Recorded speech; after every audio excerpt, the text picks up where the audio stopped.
এই যে নবাবজাদা, দয়া করে ঘুম থেকে ওঠ। কত বেলা হলো, খেয়াল আছে? ওঠ। ঘুম থেকে উঠায় কে বলো? তাড়াতাড়ি উঠে একটু বাজার করে আন বাবা। প্রতিদিন তো আশরাফুলকে পাঠাবো, আজকে আমাকে পাঠাতে হবে। আজকে আর আশরাফুলকে পাঠাবো না, আজকে তোকে যেতে হবে। দুদিন পর তোর বিয়ে, আমি তোকে একটু রেসপন্সিবল করতে চাচ্ছি। এটা কোনো কথা?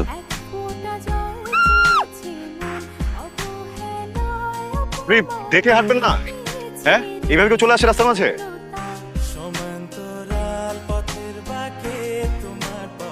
সরি, পানি দিব? ভয় পানি তো না, একটু সাবধানে হাঁটলে। হ্যালো, এই যে আসো। ও আমার রুশিয়া বন্ধুরে, তুমি কেন কোমরের বিচ। চাচি দরজাটা খোলো না চাচি। চাচি তোমরা যা বলবে আমি তাই শুনবো চাচি। দরজাটা খোলো চাচি। আমার ক্লাস করতে হবে চাচি। চাচি সামনে পরীক্ষা তো চাচি, অ্যাসাইনমেন্ট আছে চাচি। চাচি দেখেছো, তোমার ভাতিজির জন্য আমি ঠিক মতো টিকটকটা করতে পারছি না। আরে তুমি জীবনে কি করেছো? মোবাইলও ঠিক মতো ধরতে পারো না। ঠিক মতো ধরো। চেতো কেন? ও চিল্লাইতেছে, চিল্লাইতে দাও। আর তো মাত্র 2 দিন, তারপরে তো তোমার রাজত্ব।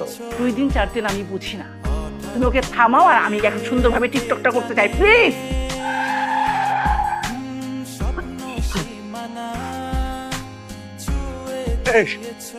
ও গড, আবার এই মেয়ে।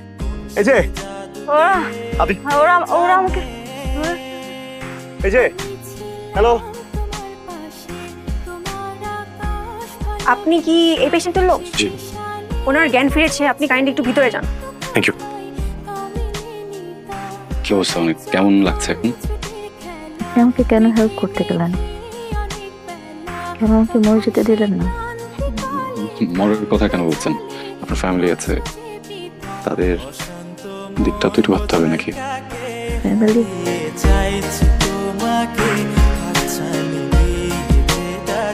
আজকে ফ্যামিলির জন্যই তো আমার এই অবস্থা।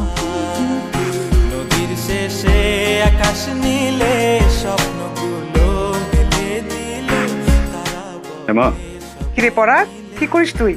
শোন, আমি একটা খুব সুন্দর, একদম পুরীর মতো সুন্দর একটা মেয়ের ছবি তোর মেসেঞ্জারে পাঠিয়েছি। তুই দেখে আমাকে জানাতো। মা আমি না এখন আসলে বিয়ের ব্যাপারে কথা বলতে চাচ্ছি না। মানে ছোট একটা অ্যাক্সিডেন্ট হয়েছে, আমি হসপিটালে। কি বলিস? হাসপাতালে কেন? তোর কি অ্যাক্সিডেন্ট হচ্ছে? কি হচ্ছে তোর? মা শান্ত হও, আমার কিছু হয়নি। তাহলে তুই হাসপাতালে কেন? আমাকে খুলে বল, কি হয়েছে? তুমি শান্ত হও, আমি বলি তারপর। হ্যাঁ শোনো, ওই যে আসসালামু আলাইকুম। আপনি ওয়ালাইকুম আসসালাম। আমি কাকে চান? পরাগ আছে। হ্যাঁ, উনি ঘুমাচ্ছেন বোধহয়।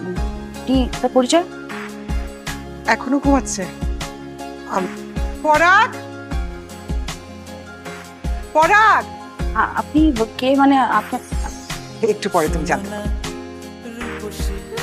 কি রে, এখনো ঘুমাচ্ছিস? বাইরে দাঁড়িয়ে আছো কেন? ভিতরে আসো। এসো এসো এসো। তুমি কাজল? সরি, আমি আরে এত সরি বলতে হবে না, তার দরজাটা লাগিয়ে দিয়ে আসি।